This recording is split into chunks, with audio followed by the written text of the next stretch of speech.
Welcome Junior Takis. My name is Mrs. Ramlal. Thank you for watching this video. This video is on the section Human Impact on the Environment, and this is a theory video and it deals with the section Climate Change. With plants, mealy plants, the way the organisms are created, we cannot have one species of mealies. We need a variety of species.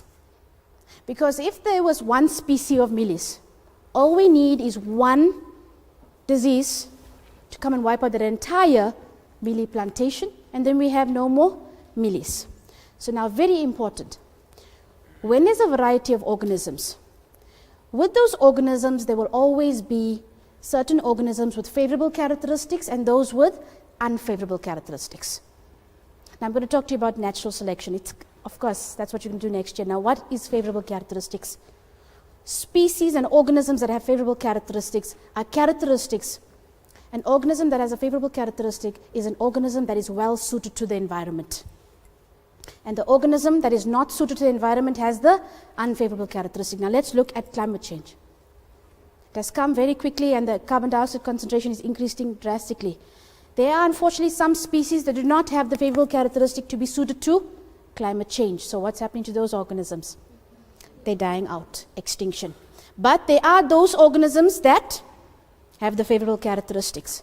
But what are we doing? We are still carrying on producing the carbon dioxide and the methane, and we're increasing the CO2 levels, and we're making this planet uninhabitable.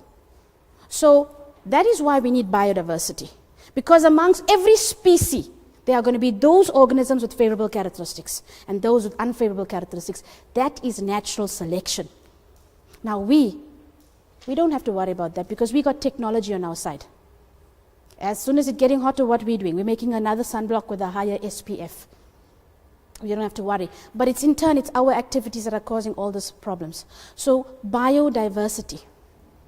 We need a variety of organisms because in nature, there will always be those organisms with favorable characteristics and those with unfavorable characteristics.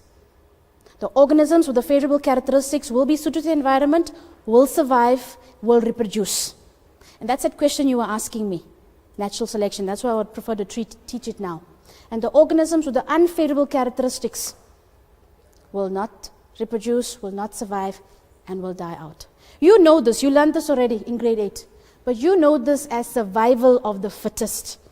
And I plead with you never to write that in your matric exam. Like I told you, it's like writing Eye of the Tiger in your exam. Also a big misconception, and I hope whoever's watching, matrics are watching, they must know. You cannot use the word adapted. No organism, you take them from one place and just adapts to an area. I can't take a lion that's used to our weather and take it to the ice caps and it just adapts. An organism is either born with a favorable characteristic or not. So never use that word adapted. Never ever. Never ever. You do? Shame. Let's hope your marks can adapt to the situation that you have caused. Please. And that's natural selection. And that is the need for biodiversity. That when all organisms, all species are different, you will have those organisms with favorable characteristics and unfavorable characteristics. That's how it works. In nature, if there are two lions that want to mate with the same female, and there's a young lion and there's an old lion, the female is obviously going to choose the young one, the young lion, with the favorable characteristics, and those genes will be passed on to the entire population. The old lion will die, because probably the two lions will fight. And the old one will die, not survive, and not pass on those unfavorable characteristics. And that is the need for biodiversity. If we had one species of mealies, and if I have, my goodness, one disease wipes out all the mealies. No food for us. That in turn, no mealies, less producers, less energy for consumers, for decomposers, imbalance in the food chain. But like I told you, we are human beings, we are at the top of every food chain. And we got technology on our side, so we make sure we have the favorable characteristic.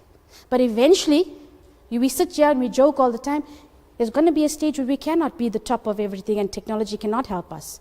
And that's why I sit down here and I teach you. We need to slow down the rate of climate change. You have to. Sitting here and you have a future. You want to go and study next year. You already know what you want to study. You want to have children. Now imagine if the earth is not the same as it is now. Whose fault is it? We have to, each one of us, we have to play that role. We have to. We have to slow down the rate of climate change. And this is a global problem. But I can't change the globe, and I can't influence the globe. So we start in-house first. One person. And it's a big, big problem. What happened in South Africa recently? All our cattle, different species affected by mad cow disease.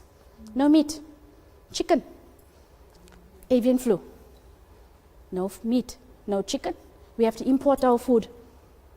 But again, like I said, it doesn't affect your pockets. Your parents know it's meat and chicken are extremely expensive. Most of our food is being imported. Most of the solutions to all of these problems I'm giving you is unfortunately sitting in the field called genetics. That's why I was telling you about growing meat. Yes, the scientists they already knew 2015 was going to be the year we weren't going to have water. The scientists sit and they have these scenarios and predictions. They've already told us, we're running out of food. There's not going to be any water, there won't be crops, there won't be meat. So, we have to find these solutions. That's why already they're growing the meat. They're anticipating. Most scientists are not reactive, they are proactive. And that's what I'm trying to teach you to do, to be proactive. Right. Thank you for watching my video on climate change. Join me and watch all my other videos as well.